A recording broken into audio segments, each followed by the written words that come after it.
Vamos lá, tá? A gente tem dinheiro pra contratar jogador? Não necessariamente, mas a gente tem um canal pra falar sobre as contratações de jogador. O fato é esse. Eu sou Gabriel Amaral, sou jornalista tricolor. Vamos trocar uma ideia aqui, cara. Ontem teve essa discussão no giro do Jornada KTO 1902 e foi uma discussão interessante ali pra gente saber em que posição a prioridade viria. Contratar um zagueiro brabo, um centroavante brabo. Qual era a prioridade de contratação do Fluminense? Você se inscreve, deixa o like aqui embaixo, dá aquela moral também compartilhando esse vídeo aí pra gente trocar essa ideia. Lembrando, a minha opinião não necessariamente é certa. Ela só é a primeira opinião acertada aqui nesse canal. Então, a caixa de comentários está aí aberta pra gente trocar uma ideia também. Óbvio que algumas coisas eu vou argumentar ferozmente até que se prove o contrário. Esse daí, na teoria, é o elenco do Fluminense a partir de agora na temporada, sem as contratações, tá? Vamos lá, ler todos os jogadores, tá? Primeiro, Fábio e Vitor Eudes, os goleiros. Gabriel, Marcelo Pitaluga, Gustavo Ramalho, só vão jogar se der uma merda homérica. E aí eu tô tirando esses que, tipo assim, não ficam nem no banco, entendeu? Pode ser que mais jogadores pintem no banco também. Nas laterais, Guga e Samuel Xavier na direita, René e Fuentes na lateral esquerda. A gente concorda que goleiro e laterais não tem muito o que fazer. Não tem por que o Fluminense ir atrás de um goleiro agora no meio do ano como prioridade. Acho que a prioridade ele talvez pudesse, no máximo, se a gente forçar a encaixar no banco. Não tem por que ultrapassar, já que o nosso titular é garantido, né? Agora ainda mais por mais um ano. A gente precisa de contratação, pro ano que vem para um substituto do Fábio. Para essa temporada, acho que, enfim, pode tudo dar errado, mas não é a prioridade agora no meio do ano, porque o titular tá bem. E esse vai ser boa parte da minha análise. O titular está funcionando. Nas laterais, acho que titular, reserva e terceiro reserva, tá? As laterais hoje são a lateral é o melhor setor do Fluminense, tá? Tanto a esquerda quanto a direita. A gente tem titulares bons, que já entregaram futebol. A gente pode falar de momento, o momento do Fuentes talvez não seja o melhor e tal. A gente tem os reservas que dão conta do recado quando entram e que tem estofo de carreira. Fisicamente são laterais que não estão muito velhos, também não são muito jovens. E a gente ainda tem no banco o terceiro reserva ali, né? O segundo reserva. Jovens, como Léo Jance, Wagner para a esquerda, o Júlio Fidelis na lateral direita, jovens, muito jovens, que qualquer experiência de ficar no banco já é muito bom. Então o lateral tá fora da conta. A gente tem zaga, tá? E aí a gente começa a falar um pouquinho disso. Pra zaga a gente tem, na teoria, assim como eu deixei Léo Jance, Wagner e Júlio Fidelis fora da imagem, eu tô deixando Kaique Almeida fora da imagem. Jogadores muito jovens que pouco jogaram no profissional e que não vão ter chance, provavelmente, assim, né, de início.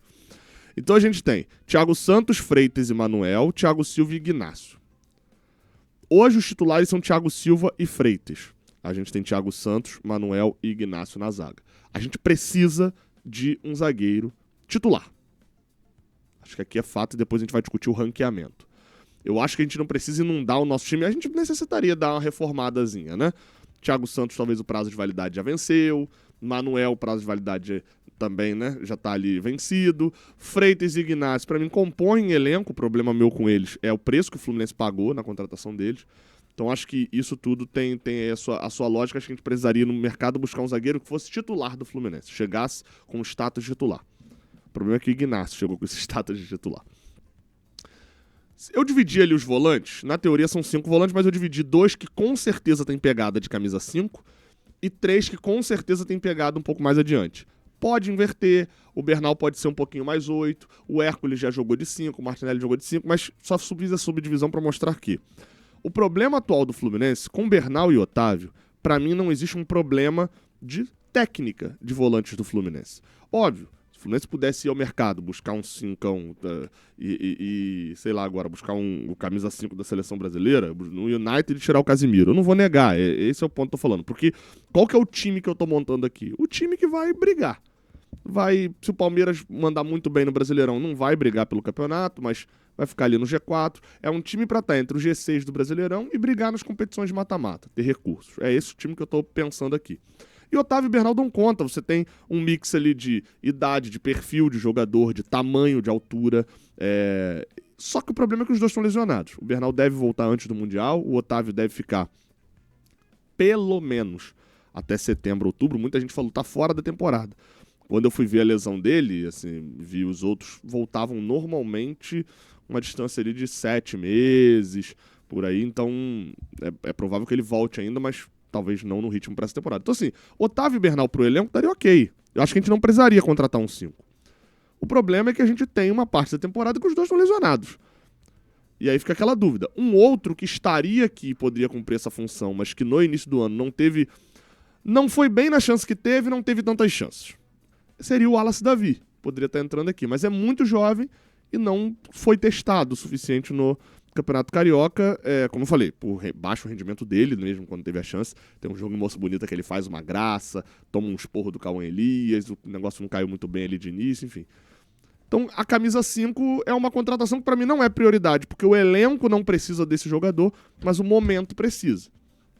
Camisa 8 para mim não, tá? Para mim a gente tem Martinelli, Hércules e Nonato, é uma boa volância, são bons jogadores. É uma pena que a gente perdeu o Vitor Hugo, né? O Vitor Hugo não vai renovar, tá, galera? Seria que o outro camisa 5, graças a Deus, obviamente foi uma piada. Então, pra mim, camisa 8 tá na sequência do camisa dos laterais aqui, tá? A gente tem 3, dá pra subir o nível? Dá, mas o que a gente tem são bons, são suficientes, seriam titulares em muitos times aqui do Brasil. E isso falando agora, com um pouco mais de tranquilidade, depois que o Hércules começou a ter uma sequência de jogos bons. Veio muito mal no início do ano. Acho que parte desses jogos ruins do Hércules também pode ser por conta do esquema do Renato Gaúcho e do Mano Menezes. Mano Menezes não, perdão. Do Renato Gaúcho, que por vezes utilizou o time jogando com 2 volantes e com o Ganso, isso prejudicou um pouquinho os volantes. Mas enfim, tava mal mesmo, mas melhorou.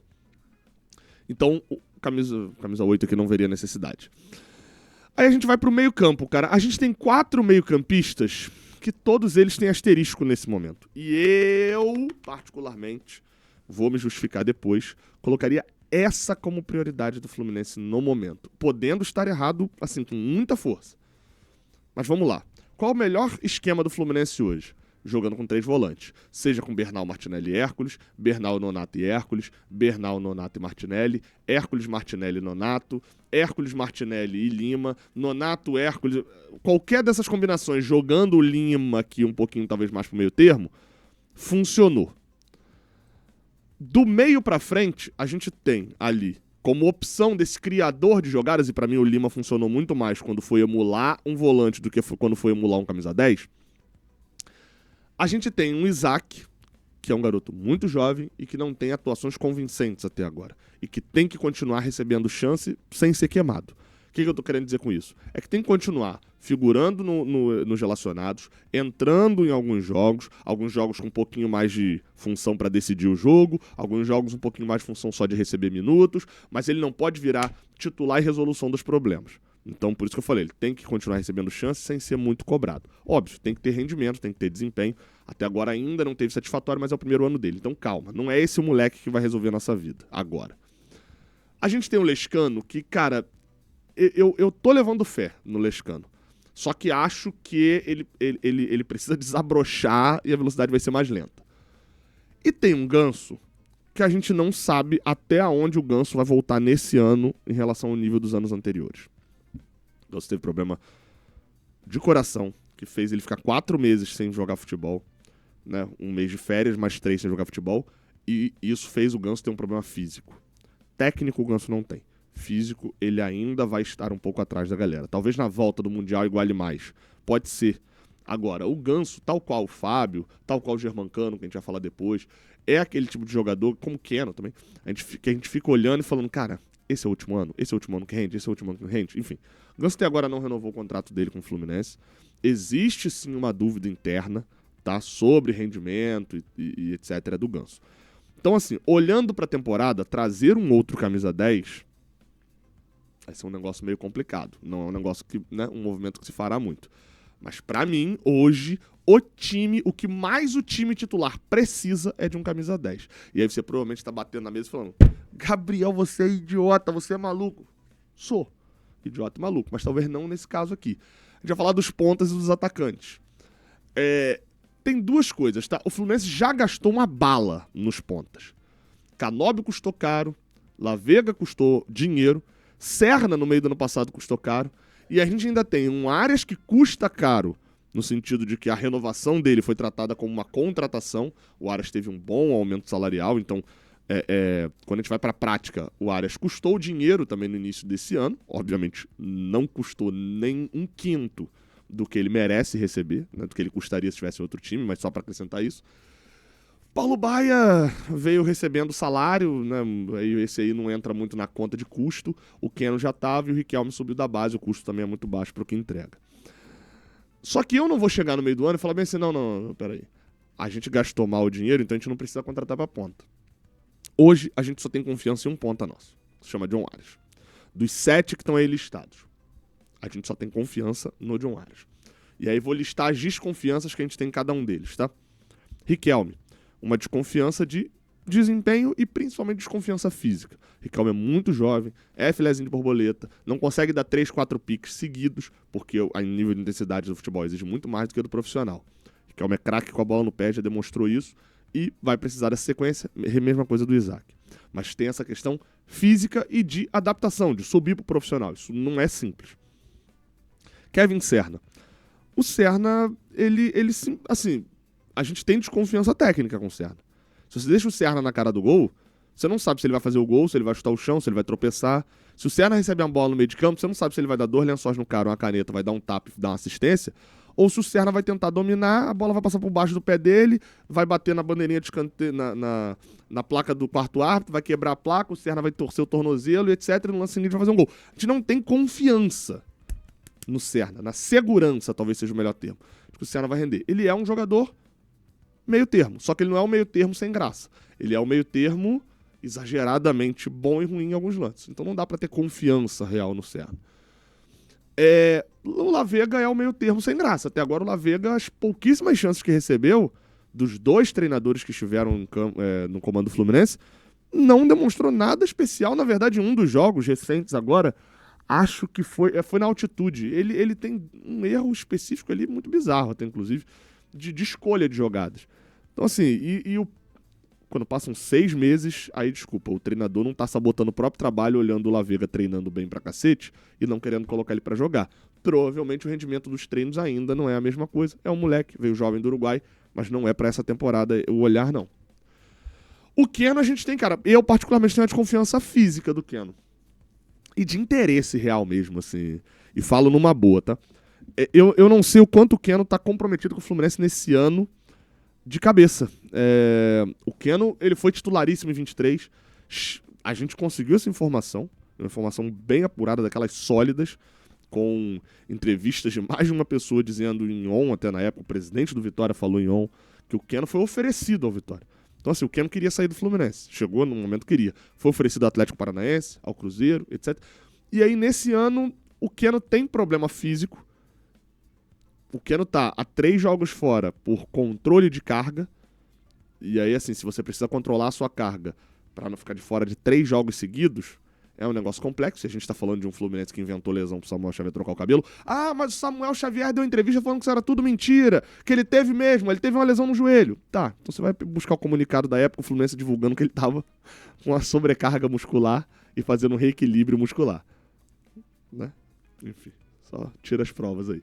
Mas passou, beleza, já passou já. Então assim, eu não tenho confiança, ou não tenho confiança do interesse do Keno, ou não tenho confiança física nele. Com a bola, 90% dos jogos foi muito bem, é útil pro Fluminense. Então tem essa desconfiança. O Canóbio, eu não tenho a confiança de que o Canóbio é atacante. O Canóbio fez um ótimo Carioca, possivelmente um dos melhores jogadores do Fluminense no Campeonato Carioca. De lá pra cá caiu um pouco o rendimento. O Canóbio talvez seja um que eu acho que ainda pode render. Eu acho que eu tô mais crente no Canóbio do que a maioria da torcida. E o Paulo Baia, cara, eu sei exatamente, eu não tenho desconfiança nenhuma do Paulo Baia. A desconfiança minha nele é técnica. O Paulo Baia é um jogador nível Série B. E que vai ter os seus lampejos, porque não é um jogador nível Série B. Joga muito melhor do que você aí. Joga muito melhor do que eu. Joga muito melhor do que um jogador da Série C, da Série D. Joga muito melhor do que um moleque de 15 anos, na maioria das vezes. O Paulo Baia vai entregar uma hora ou outra quando precisar.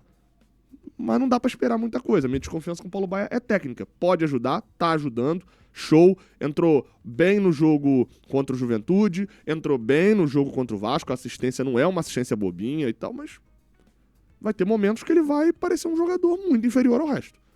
Então, de ponta, o Fluminense pra contratar, e precisa pra mim contratar um outro titular, tá na minha lista de contratações titular, o Fluminense precisaria desaguar um desses. Emprestar o Riquelme, emprestar o Lavega. Eu não sou a favor de fazer isso não, tá? Tô falando que pra mim, pra contratar, teria que... Porque não vai ter espaço pra geral, né? E a tendência agora, passou a fase difícil da temporada. A tendência a partir do mês de agosto é que o número de jogos diminua. Porque não, o Fluminense não vai ir até ser campeão da Sul-Americana e da Copa do Brasil, vai até a final do Mundial. Enfim, não é esse, é esse que a gente espera, mas não vai acontecer isso provavelmente, né? E aí, cara, a outra posição. Então a gente já falou de zagueiro, eu fiz ressalvas sobre ponta e sobre volante, e meio-campista. E aí a posição que eu acho que tem muito debate entre contratar um zagueiro titular ou um 9 titular. Eu acho que a gente tem dificuldades com 9. Germancano e Everaldo têm idade um pouquinho mais acima. Apesar de fisicamente o Everaldo não ser um jogador com histórico de lesão, o Germancano até era, no Fluminense não, mas até era. Eu acho que esses últimos jogos do Everaldo mostraram um Everaldo mais parecido com o Everaldo que era pra ter chegado no Fluminense, que é o Everaldo do Bahia, o Everaldo da Chape. Na Chape ele era titular, né? É o Everaldo do time japonês, acho que do Kawasaki, que ele jogou lá. Se você me garantir que os dois não estão lesionados, os dois estão aptos a jogar, eu estou satisfeito com o Germancano e o Everaldo. Sei que essa opinião é impopular. Pra mim, o que falta é o terceiro centroavante. Pra mim, o que falta é o moleque da base. O Kelvin, nunca tive referências boas. O que eu vi, eu gostei um pouquinho, assim, mas gostei um pouquinho na base, né? Que não é o ideal. E tudo que eu ouvi também de outras pessoas, assim, também não foi de que, ele vai voar no profissional, não. E o Kevin Samuel é muito jovem. Também as pessoas que eu conversei internas assim do clube sobre, que mexem mais com base e tal, falam, cara, é um moleque muito jovem. Pra centroavante, a barreira às vezes no início é um pouco maior. Então eu acho que o Fluminense poderia buscar uma aposta no ataque. Eu sei que a minha opinião é impopular. Vai ter gente aqui falando assim, Gabriel, o Germancano não é o de 22 e 23. Até agora o que eu vi na temporada ele é, tirando o fato de que ele teve uma lesão de joelho que aconteceu numa dividida com a Aparecidense.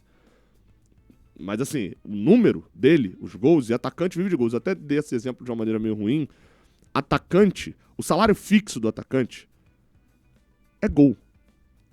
O atacante pode não estar jogando nada, errando tudo, mas se ele faz gol, bate na conta lá dele, ó. 5 mil reais, é o salário fixo dele. Assistência, boa atuação, cruzamento, desarme, é bico. É aquele frila, é aquele serviço que você faz extra no mês. Aquele bolo de pote que você vendeu, aquele servicinho que você pegou ali só pra poder, né, aumentar teu salário de design, aquela logo que você criou e tal. Isso é o enfeitar. Tipo, imagina um bolo. É a confeitaria. A confeitaria pura não serve pra nada. A estrutura é o bolo. O centroavante precisa de gol. E Germancano e Everaldo no ano tem gols. Everaldo voltando a fazer agora. Então, a minha ordem de preferência, tá? Pra mim, eu acho que o Fluminense deveria ir no mercado buscar, vamos lá, um zagueiro titular, apesar de eu achar que Freitas e Ignacio dariam conta no banco, então, zagueiro titular. O Fluminense deveria ir buscar pra mim um ponta, se conseguir desaguar um, e eu colocaria nessa lista aí o Lavega, acho que emprestar o Lavega nesse momento seria ótimo. O Fluminense também precisaria de um volante e de um centroavante que tivessem projeção mais pro futuro. De um primeiro volante e de um centroavante que tivessem projeções mais futuras. Pra mim, essas são o meu olhar de contratação. Qual é o seu? Deixa aqui embaixo nos comentários. Tamo junto, até a próxima. Valeu.